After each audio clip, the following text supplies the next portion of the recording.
اکثر لوگ نماز کسی بھی مسجد اور کسی بھی امام کے پیچھے پڑھتے ہیں، کیا یہ جائز ہے؟ بالکل جائز نہیں ہے۔ سنی امام دیکھنا چاہیے، بد عقیدہ وہابی کے پیچھے نماز نہیں ہوتی، اس لیے کہ اس کے بعد ایمان ہی نہیں ہے۔ اور اس کی دلیل میں بارہا کئی جلسوں میں دے چکا ہوں، پتہ نہیں اللہ جانے کب ہماری قوم کو سمجھ میں آئے گا۔ امام حسین کا ہم نام لیتے ہیں مگر امام حسین کی سیرت ہی نہیں دیکھتے۔ 22,000 یزیدیوں کے پیچھے کربلا میں امام نے نماز نہیں پڑھی،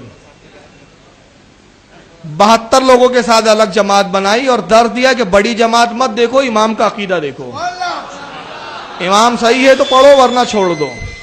تو بڑی جماعت کا روب مت دکھائیں کوئی۔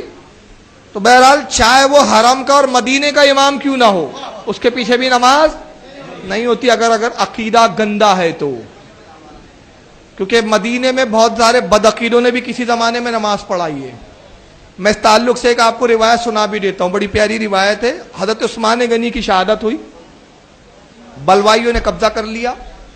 بلوائی کون تھے؟ عثمان غنی کے قاتل۔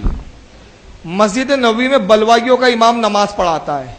لوگ حضرت علی کے پاس آئے، کہا کہ آپ کیا حکم دیتے ہیں، ہم بلوائیوں کے امام کے پیچھے نماز پڑھ لیں جو حضرت عثمان کے قاتل ہیں؟ تو مولا کائنات نے کہا اس زمانے کے لیے میں نے رسول اللہ کی حدیث سنی ہے کہ سرکار نے ارشاد فرمایا کہ اگر ایسا وقت آئے کہ میرے مصلی پر ظالم مسلط ہو جائے تو آئے علی تو گھر میں نماز پڑھنا، اللہ تجھے جماعت کا ثواب عطا کرے گا۔ تو وہ تو عثمان کے قاتل تھے، یہ تو کمبخت ایمان کے قاتل ہے، یہ تو اس سے برے ہیں، اس سے بدتر ہے، یہ تو ان کے پیچھے نہیں ہوں گی۔ خوارج آج بھی موجود ہے، جو آج بھی خوارج کی نشانی ہوگی کہ مسلمانوں کی تکفیر کریں گے۔ جو بھی آپ کو یہ کہتا نظر آئے نا کہ فلاں کافر ہے اور وہ کلمہ گو ہو، اہل قبلہ ہو، ختم نبوت کو ماننے والا ہو، اس کے باوجود اسے کافر کہہ رہا ہو تو آپ سمجھ لیں خارجی ہے۔ جس میں ٹاپ آف دا لسٹ ہمارے پاکستان میں 2 بہت بڑے مکاتب فکر ہیں۔ بڑے میں کہہ رہا ہوں مشہور ہونے کی وجہ سے، تعداد تو ان کی بڑی تھوڑی کم ہے۔ نمبر 1 یہ جماعت المسلمین والے، اور نمبر 2 یہ کیپٹن عثمانی پارٹی برزخی گروپ جو سب کو کافر اور مشرک ڈکلیئر کرتے ہیں۔ تو یہ آج بھی خوارج موجود ہیں، ہم یہ نہیں کہتے کہ خوارج موجود نہیں ہے، لیکن جو ہے ان کو کہیں نا۔ اب بریلوی کا دیوبندی کو کہنا، دیوبندی کا اہل حدیث کو اہل حدیث کا، ان کو شیعہ کا ان کو، ان کا شیعہ کو، یہ تو غلط بات ہے۔ تو یہ میرے بھائیوں تصویر کا ایک رخ تھا۔ اب ذرا تصویر کا دوسرا رخ بھی دیکھیں جو یہ لوگ چھپاتے ہیں کہ ایک طرف تو یہ صحابہ کی تکفیر کر رہے ہیں اور صحابہ سامنے موجود ہیں۔ مولا علی علیہ السلام نے ایز اے لاسٹ ریزارٹ ان کے ساتھ قتال بھی کیا جب انہوں نے مسلمانوں کو قتل کرنا شروع کیا۔ لیکن آپ اہل سنت اہل تشیع دونوں کی تاریخ کی کتابیں اٹھا کے دیکھیں، مولا علی نے ان کے جنازے بھی خود پڑھائے ان خوارج کے جو مولا علی کو کافر کہتے تھے۔ آج کہتے ہیں جی فلاں صحابہ کو کافر کہتے ہیں، ان کو قتل کر دو۔ تو میں یہ پوچھتا ہوں کہ جو مولا علی علیہ السلام کو منہ پر کافر کہتے تھے ان کو تو مولا علی نے کافر نہیں کہا، اور کہا ہمارے بھائی تھے، بھگوڑے ہو گئے، ان کے جنازے پڑھائے، ان کی عورتوں کو لونڈیاں نہیں بنایا، اور قتال بھی آخری ریزورٹ کے طور پر کیا جب انہوں نے مسلمانوں کو قتل کیا۔ ورنہ مولا علی نے کہہ دیا تھا کہ تم میری سلطنت میں رہو، جس طرح باقی مسلمانوں کو بیت المال سے حصہ ملتا ہے تمہیں بھی ملے گا۔ لیکن جب انہوں نے مسلمانوں کو قتل کرنا شروع کیا تو ایز اے لاسٹ ریزارٹ مولا علی رضی اللہ تعالیٰ عنہ علیہ السلام نے تلوار اٹھائی، اور اس کی بشارتیں اس میں موجود ہیں ریسرچ پیپر کے اندر کہ آپ صلی اللہ علیہ وسلم نے فرمایا تھا کہ قرآن حکیم کو منوانے کے لیے جس طرح مجھے کافروں کے خلاف قتال کرنا پڑا ہے، میرے صحابہ میں ایک خوش نصیب وہ بھی ہے جسے مسلمانوں کے خلاف قتال کرنا پڑے گا قرآن کو منوانے کے لیے۔ ابو بکر اور عمر بھی موجود تھے، انہوں نے پوچھا یا رسول اللہ ہم ہیں؟ آپ نے فرمایا نہیں، بلکہ وہ شخص جو میری جوتیاں گانٹ رہا ہے۔ آپ صلی اللہ علیہ وسلم کی جوتیاں اس وقت سیدنا علی گانٹ رہے تھے۔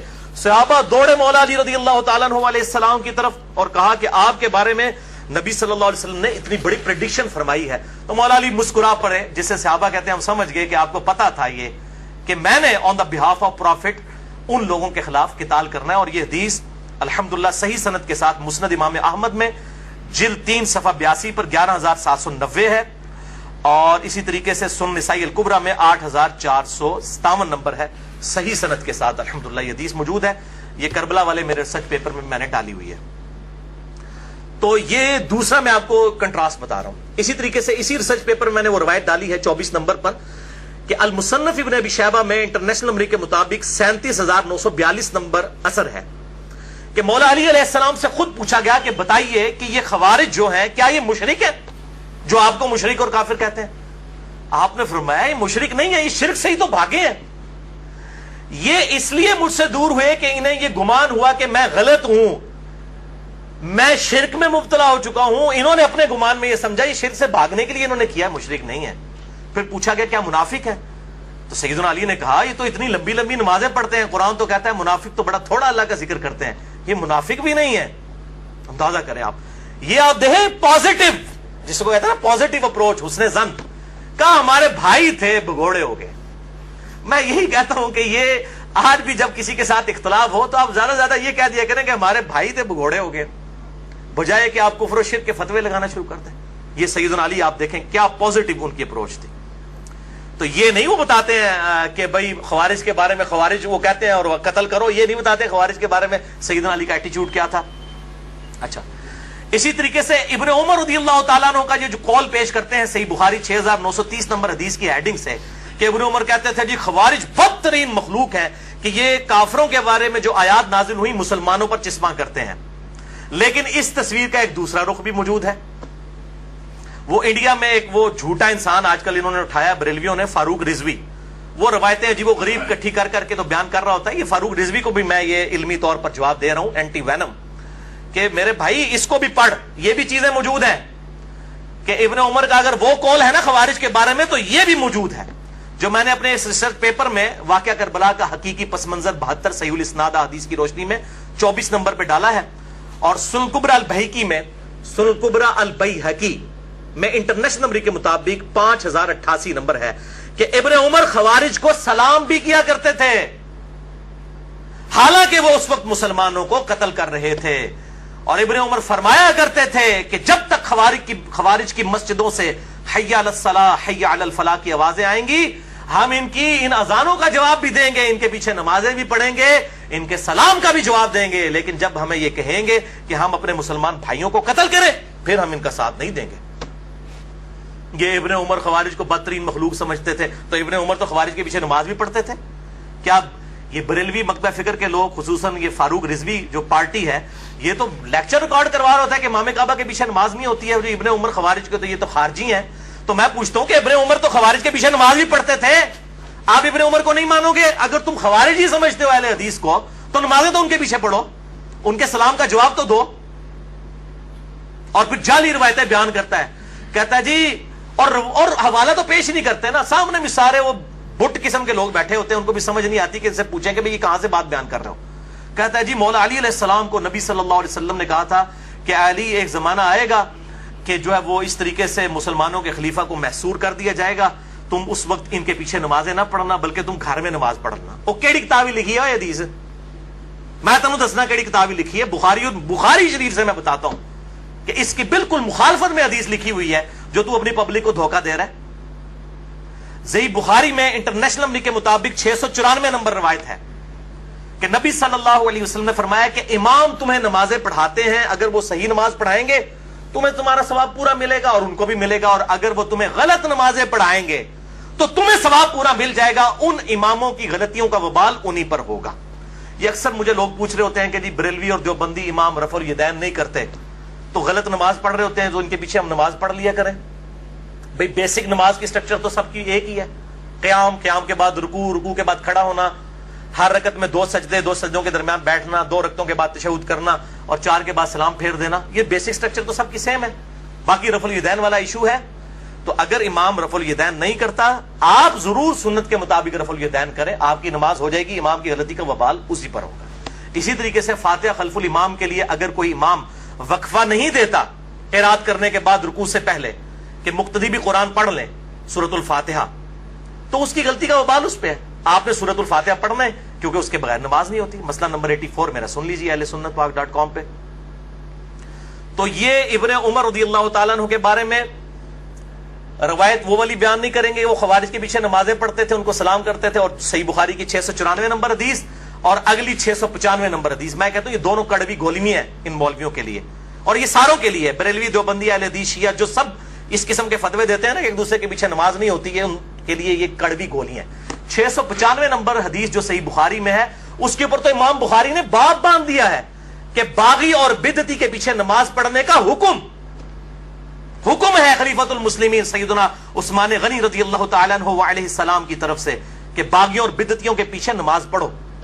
امام بخاری نے باب باندھا اور پہلے تعلیقاً روایت حسن بصری کا قول لے کر آئے تابی رضی اللہ تعالیٰ عنہ علیہ السلام، المتوفی 110 ہجری، کہ حسن بصری کہتے ہیں، جو بخاری اور مسلم کے راوی ہیں، کہ بدعتی امام کے پیچھے نماز پڑھ لے اس کی بدعت کا وبال اسی پر ہوگا۔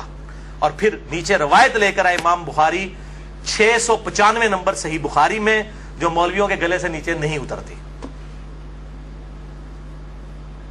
کہ سیدنا عثمان غنی رضی اللہ تعالیٰ عنہ کو جب باغیوں نے محصور کر لیا، مسجد میں آنے پر پابندی لگا دی ان کے دور خلافت میں، لوگ حاضر ہوئے، کہا اے امیر المومنین ہمارے امام تو آپ ہیں، اور یہ فتنوں کا امام بدعتی امام مسجد پر قابض ہے اور نمازیں پڑھاتا ہے، ہمیں اندیشہ ہے کہ ہم کہیں گناہ گار نہ ہو جائے ان کے پیچھے نماز پڑھ کے۔